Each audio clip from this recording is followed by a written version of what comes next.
Across lots and auctions, owners are dumping rigs that barely left the driveway, and the numbers look unreal. When discounts get this deep, it means the market is overloaded, and the next cut is already being priced in. If you buy too early, you don't just lose money, you lock in the loss. So what lit the fuse, and why are the cleanest RVs getting hit first? And what should you do? Record production turned like new into excess. What pushed like new RVs into 40 to 60% discounts started long before owners listed them. During the peak years, factories flooded the system with product at a scale the market could not digest. Production was not adjusted for durability or replacement cycles. It was driven by short-term demand spikes that looked permanent on spreadsheets. Once those units left the factories, they could not be pulled back. They had to be sold somewhere by someone. That matters because oversupply does not wait for age. When too many nearly identical RVs exist at once, condition stops protecting value. A unit with 2 trips on it competes directly with one that never left the driveway. Buyers see abundance, not scarcity. That flips expectations immediately. Discounts begin before panic appears. This is why like-new values cracked so fast. They were caught between new inventory still arriving and used inventory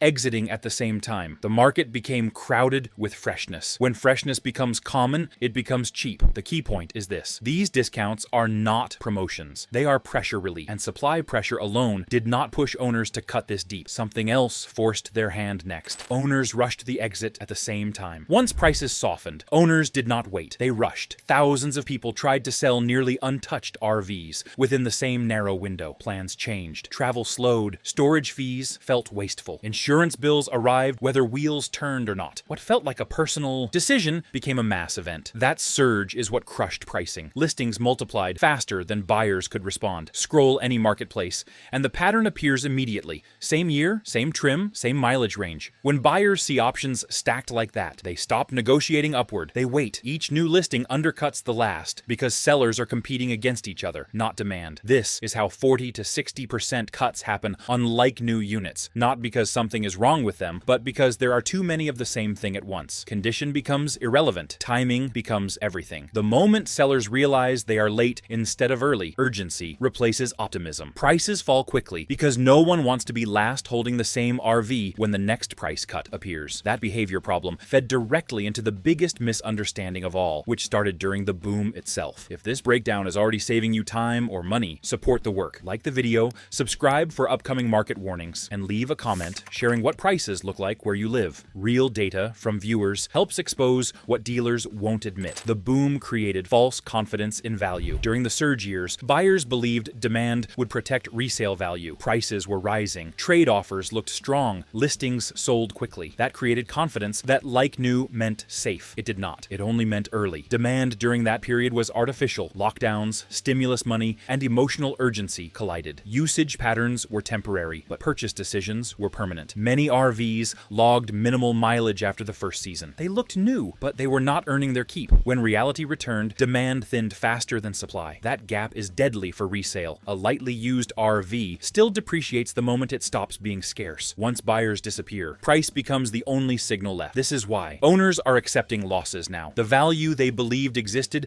was conditional. When conditions changed, the floor vanished. Like new did not protect them. It trapped them at peak pricing with declining demand underneath. The emotional mistake was assuming short-term demand created long-term value. It did not. And that mistake became unbearable once financing entered the equation. Long loans forced deep discounts. Financing turned hesitation into action. Loan terms stretched long, while values dropped fast. That imbalance erased flexibility. Selling no longer meant adjusting plans. It meant confronting math. Many owners discovered their RV was worth far less than the balance owed. Waiting added interest. Trading down failed. Refinancing disappeared. The only way out was to accept a large discount and close the gap with cash. That is how like-new units end up 40 to 60% off. Not because sellers want to discount, but because they have to. Every month they weight costs. More than cutting deeper now. Loss realization becomes cheaper than delay. This pressure explains why discounts feel sudden and aggressive. They are not strategic. They are defensive. Sellers are choosing the least painful option left. The trap didn't end in driveways. It moved straight onto dealer lots. As values fell, floor plan debt turned toxic, and lender deadlines started closing in. That's why discounts suddenly synchronized across regions. Because dealers weren't competing on price, they were racing the clock. From here, liquidation wasn't optional. Dealer inventory, debt forced liquidation. Dealer pricing did not not collapse because of panic. It collapsed because inventory debt started charging rent every single day. Most RV dealers rely on floor plan credit, which means the bank owns the units until they sell. During the boom, low rates made that invisible. When rates climbed, every unsold RV began accumulating interest like a meter running. What looked like inventory became a liability. Collateral values then fell underneath those loans. As auction prices slipped, lenders recalculated risk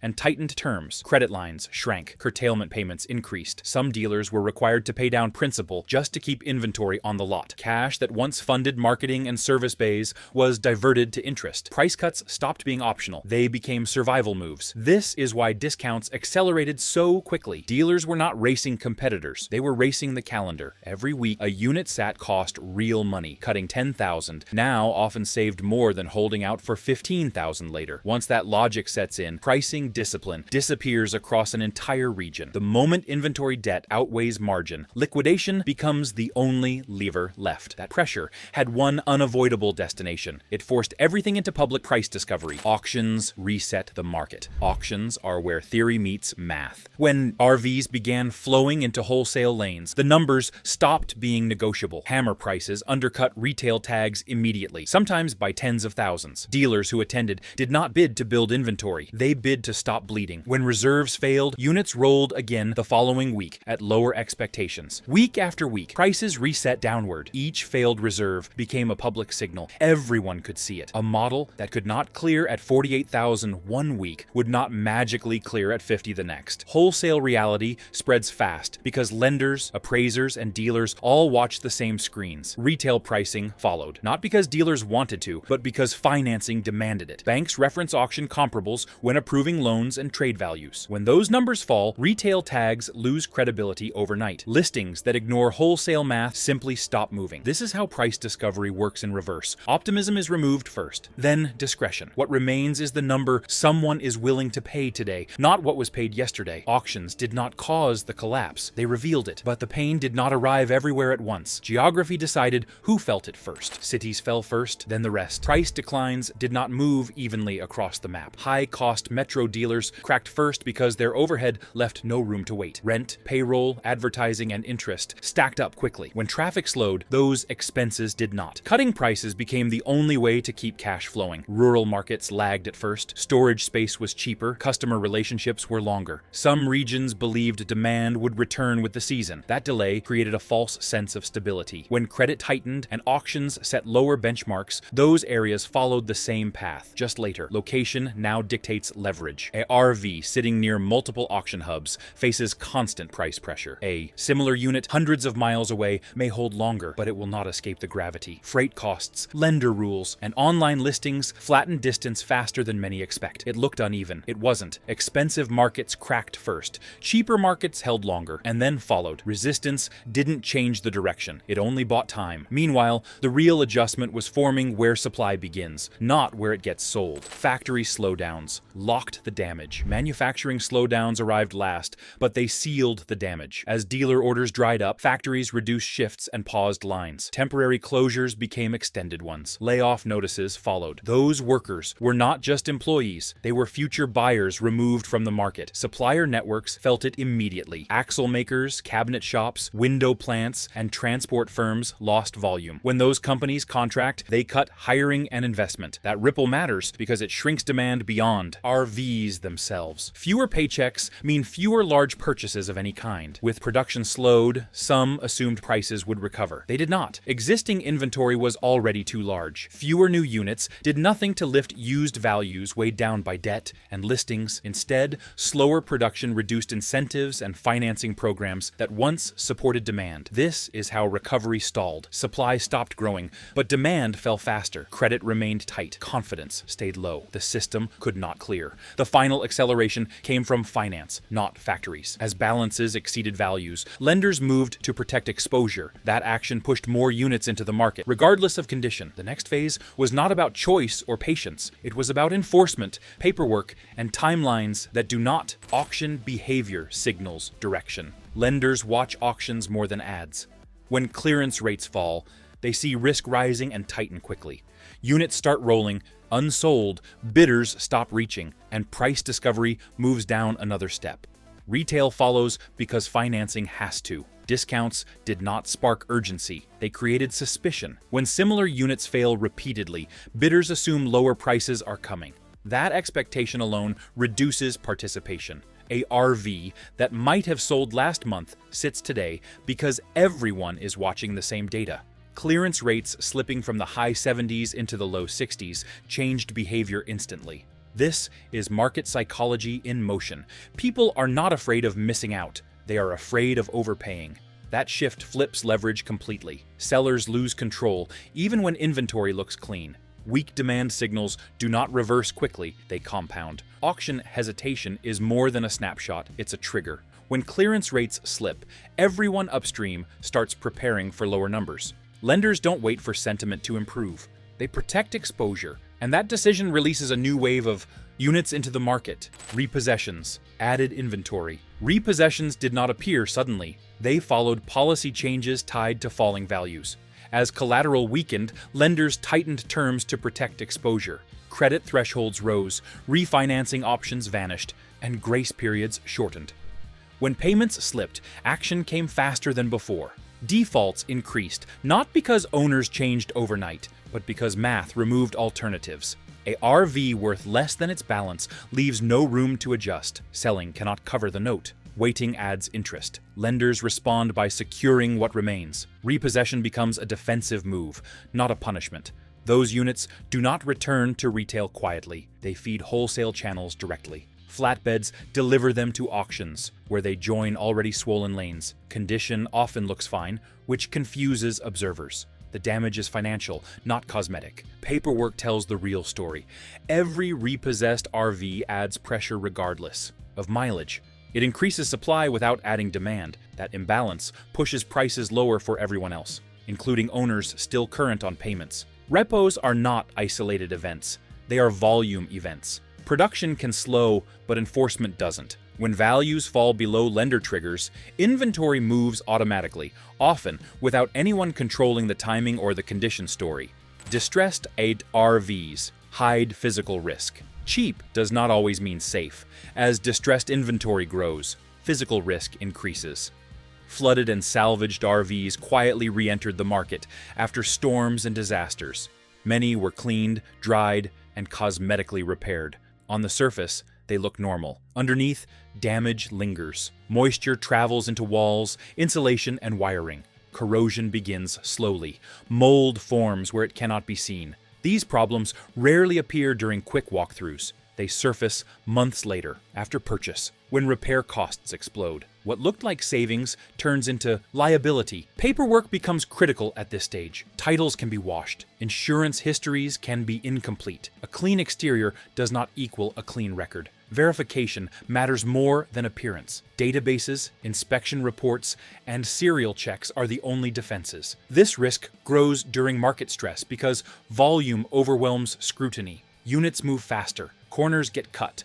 Oversight weakens. Distressed supply is not just cheaper, it is riskier. This is the point where emotion becomes expensive. Without discipline, people inherit problems they did not cause. And once repairs begin, leverage disappears completely. That danger feeds directly into pricing decisions next, where only hard numbers, not hope, determine outcomes in this phase of the market cycle without second chances now. Wholesale math, cut through illusion. Valuation is the final filter. When markets break, emotion becomes expensive because the numbers stop caring what anyone needs to get. Auction. Comparables establish ceilings that no listing can escape. If identical RVs are clearing at a certain number, that number governs everything else: financing approvals, trade values, dealer offers, and private listings. Asking prices turn into suggestions, not signals, because the market only rewards what actually closes. Sticker tags lose meaning fast.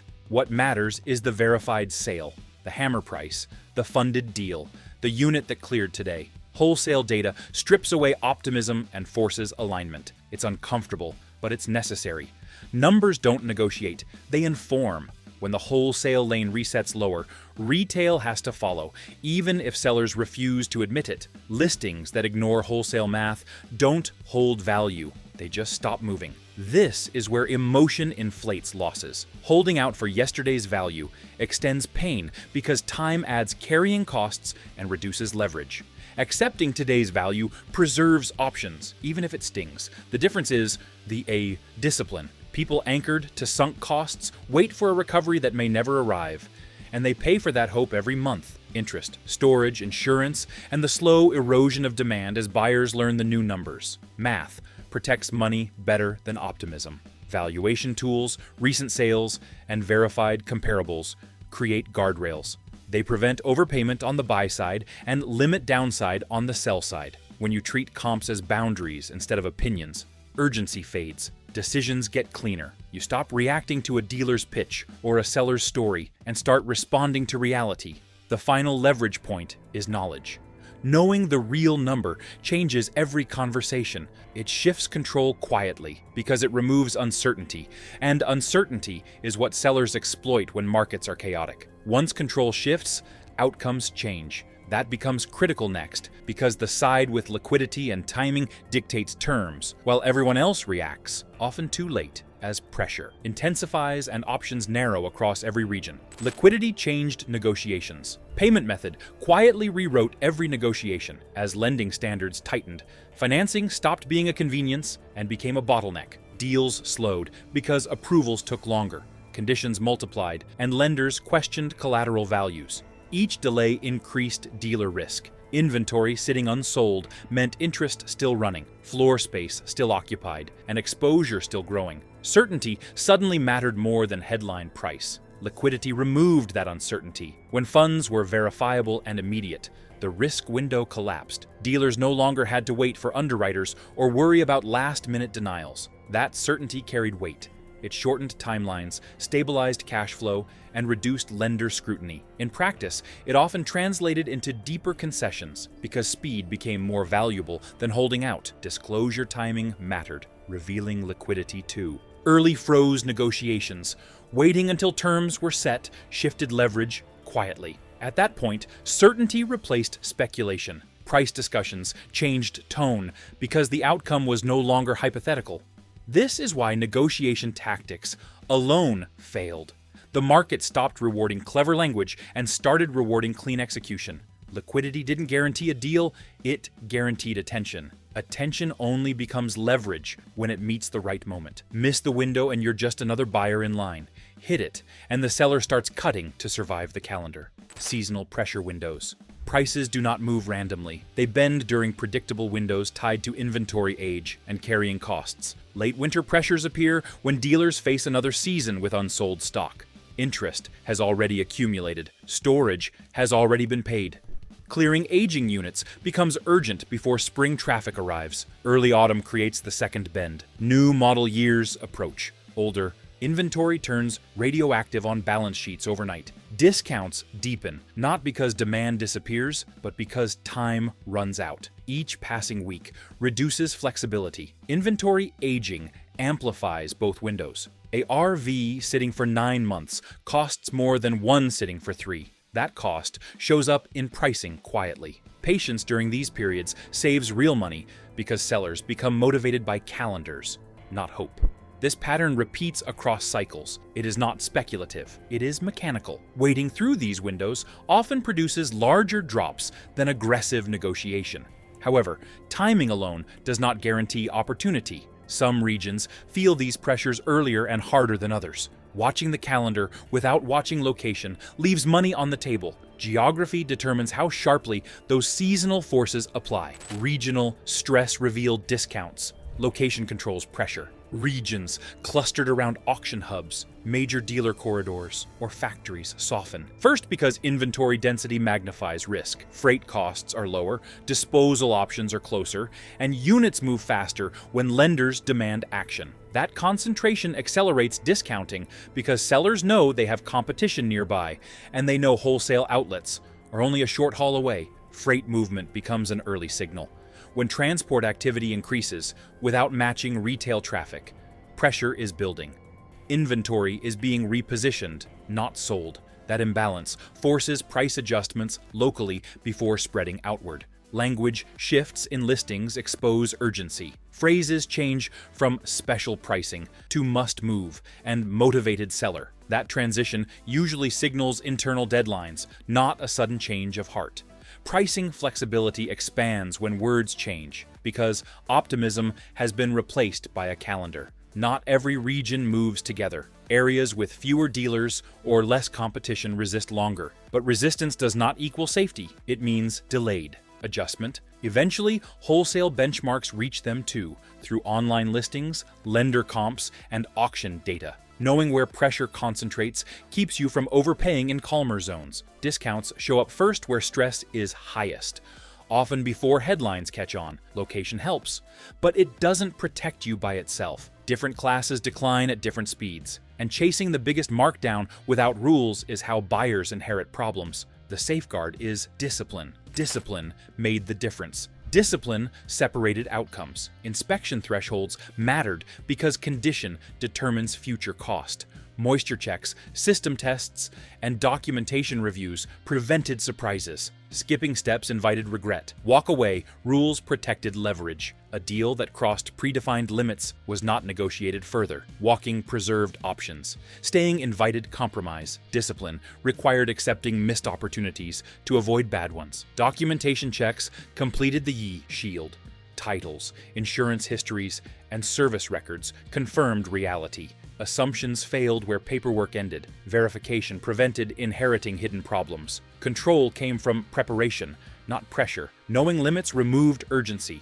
Knowing numbers removed emotion. Together, they restored balance. This market does not reward speed. It rewards clarity. Waiting for price, condition, and timing to line up protects real money. Rushing only transfers risk from the seller to the buyer. Every discounted unit exists because someone else moved too early, misread the math, or ignored the warning signs. Patience turns volatility into leverage. Impulse turns discounts into liabilities. The difference is not luck or confidence. It is discipline, restraint, and refusing to act before the numbers finally make sense. The collapse created fear, but it also created transparency. Prices now reflect math instead of marketing, understanding that shift transforms risk into control. The difference is not luck. It is discipline applied consistently, even when deals look tempting. That mindset closes the loop, leaving clarity instead of regret, and positioning the next decision with confidence rather than reaction.